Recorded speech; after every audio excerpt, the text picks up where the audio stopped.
রাষ্ট্র ব্যবস্থার সংস্কার, বাকস্বাধীনতা, মুক্ত গণমাধ্যম এবং একটি ন্যায়ভিত্তিক সমাজ প্রতিষ্ঠার লক্ষ্যে গাজীপুরে হিজবুত তৌহিদ মহানগর শাখার উদ্যোগে এক গোলটেবিল বৈঠক অনুষ্ঠিত হয়েছে। আজ সকাল 11টায় গাজীপুর প্রেস ক্লাবে আয়োজিত এই বৈঠকে জেলার সাংবাদিক, গণমাধ্যম কর্মী ও সুশীল সমাজের প্রতিনিধিরা অংশগ্রহণ করেন। গাজীপুর মহানগর হিজবুত তৌহিদের সভাপতি আবু রায়হানের সঞ্চালনা ও সভাপতিত্বে অনুষ্ঠানের মূল প্রবন্ধ উপস্থাপন করেন হিজবুত তৌহিদের ঢাকা বিভাগীয় সভাপতি ডক্টর মাহবুব আলম মাহফুজ।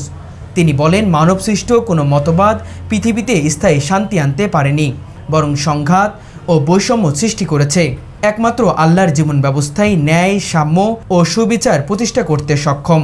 প্রকৃত বাক স্বাধীনতা ও মুক্ত গণমাধ্যমের নিশ্চয়তা নিহিত রয়েছে কোরআনের বিধানে। তিনি আরও বলেন, গণমাধ্যমের দায়িত্ব হলো সত্য যাচাই করে জনগণের সামনে উপস্থাপন করা। মিথ্যা প্রচার, অপবাদ ও গোপন গোয়েন্দাগিরি কিংবা উপহাসমূলক বক্তব্য ইসলামে সম্পূর্ণ নিষিদ্ধ। তাই ইসলামের দিক নির্দেশনা মানলেই গণমাধ্যম হতে পারে নিরপেক্ষ, স্বচ্ছ ও জনগণের আস্থাভাজন। আমরা এমন একটা সমাজ ব্যবস্থা প্রতিষ্ঠা হবে যে সমাজে একটা মেয়ে মানুষ নিশ্চিন্তে, নির্বিঘ্নে মাইলের পর মাইল হেঁটে যেতে পারবে, অন্ধকারে হেঁটে যেতে পারবে, এরকম একটা সমাজ ব্যবস্থা আমরা প্রস্তাব করছি।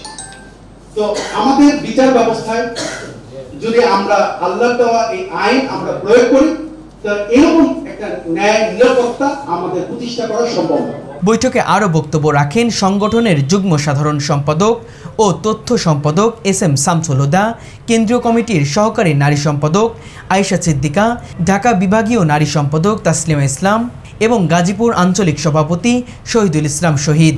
এছাড়া গোলটেবিল বৈঠকে অংশ নিয়ে মতামত তুলে ধরেন ৭১ টেলিভিশনের স্টাফ রিপোর্টার ও সিনিয়র সাংবাদিক ইকবাল হোসেন সর্দার, দৈনিক দিনকালের staff reporter Delwar Hossain, DBC টেলিভিশনের সাংবাদিক মাহমুদা শিকদার, দৈনিক নরওজের বার্তা সম্পাদক মনসুর হোসেন, সাপ্তাহিক পিলসুস পত্রিকার সম্পাদক মোহাম্মদ আবু হানিফা।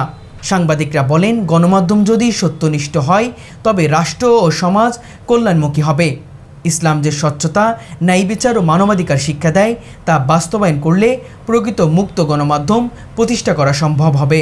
বিচারক ব্যবস্থায় যে আল্লাহর দেওয়া যে শরিয়া, আল্লাহর দেওয়া যে আইন, সেটা কার্যকরীভাবে এই আল্লাহর দেওয়া আইন আমরা যদি প্রয়োগ করি, তাহলে সমাজে যে এখন অন্যায়, অত্যাচার, অনাচার এগুলো আছে, জুলুম, রাহাজানি আছে, এগুলো কমে যাবে। এইগুলো একটা শান্তিময় একটা সমাজ প্রতিষ্ঠা হবে ইনশাআল্লাহ।